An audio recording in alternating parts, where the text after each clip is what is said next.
اقصیٰ کا شوہر کینیڈا ہوتا تھا۔ جب اقصیٰ حاملہ ہوئی تو ساس نے نندوں سے کہا کہ وہ کوئی کام نہ کرے تاکہ سارے کام اقصیٰ کرے۔ جب اس کا حمل ضائع ہوگا تو ہم اس پر الزام لگا کر اسے طلاق کروا دیں گے۔ اقصیٰ سخت گرمی میں بھی کام کرتی اور ایک دن درد کی شدت سے بے ہوش ہوگی۔ ساس نے بیٹے کو فون کیا کہ تمہاری بیوی بچہ ضائع کروا کر آئی ہے۔ وہ پاگلوں کی طرح واپس آیا اور بے ہوشی کی حالت میں اقصیٰ کو ہسپتال لے کر گیا تو ساس اور نندیں جشن منانے لگی۔ ابھی تھوڑی دیر بعد ان کے قدموں تلے سے زمین نکل گئی جب دروازے پر سفیان کچھ دن پہلے ہی شادی کرنے کے ارادے سے لندن سے پاکستان آیا تھا اور خاندان میں ہر ایک رشتہ دینے کو تیار تھا، لیکن سفیان کی ماں سگری بیگم کا ارادہ سفینہ کی بیٹی ریدا کو بیاہ کر لانے کا تھا اور اسی سلسلے میں وہ آج سفیان کو لے کر سفینہ کے سسرال کے ہاں شادی پر جا رہی تھی۔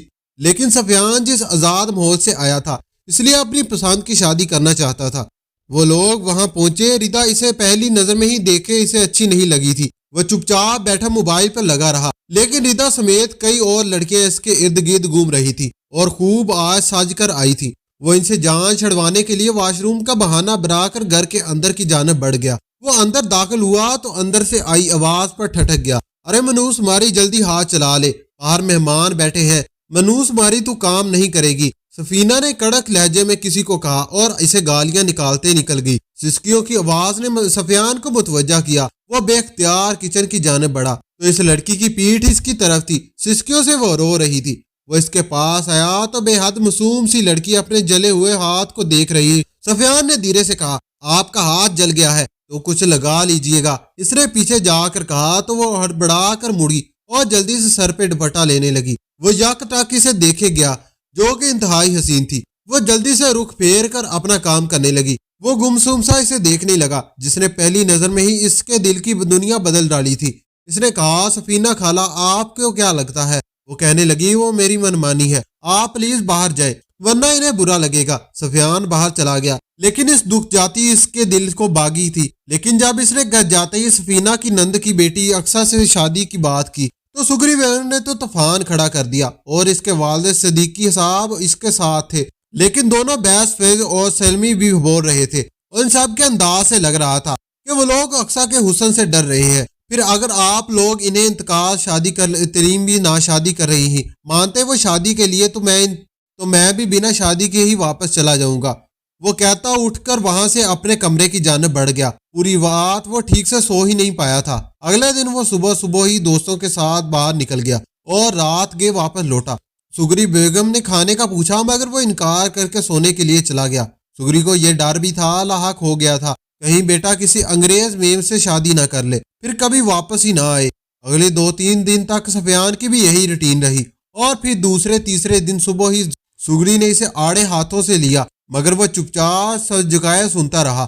سگری نے اسے شام کو ریدا کی طرف جانے کو کہا تو وہ مجبوراً اسے ہاں کر دی۔ وہاں جا کر وہ بیزار شکل بنائے بیٹھا رہا اور ریدا بار بار اس کے آس پاس منڈراتی رہی مگر اس نے ایک بار بھی نگاہیں اٹھا کر نہ دیکھا۔ وہاں جا کر جب سگری ریدا بیگم نے اقصیٰ کا ہاتھ مانگا تو سفینہ نے بین ڈالنے شروع کر دیے اور ساتھ ہی اقصیٰ کی ماں کو گالیاں نکالنے لگی جو کہ اس دنیا میں بھی نہیں تھی۔ اقصیٰ جو کہ چائے لے کر ادھر آ رہی تھی، سفینہ اس کی طرف لپکی اور اس کی چوٹی سے پکڑ کر بے دردی سے مارنے لگی، کہنے لگی، کرم جلی میری بیٹی کی جگہ لے رہی ہے، میں تجھے آج نہیں چھوڑوں گی۔ سفیان نے جب یہ دیکھا تو خالہ کا ہاتھ پکڑ لیا۔ بس کر دے خالہ، جان سے مار دیں گی کیا؟ سفیان نے اسے چھڑاتے ہوئے کہا تو سفینہ مزید گالیاں نکالتے اقصیٰ کو کوسنے لگی۔ یہ سب کے سامنے معصوم بننے کا ڈرامہ کرتی ہے، میری بیٹی کے لیے آنے والے رشتے اسے پسند کر جاتے ہیں۔ اقصیٰ آنسو بہاتی وہاں سے گئی تو سفیان کا دل جیسے اداس ہو گیا۔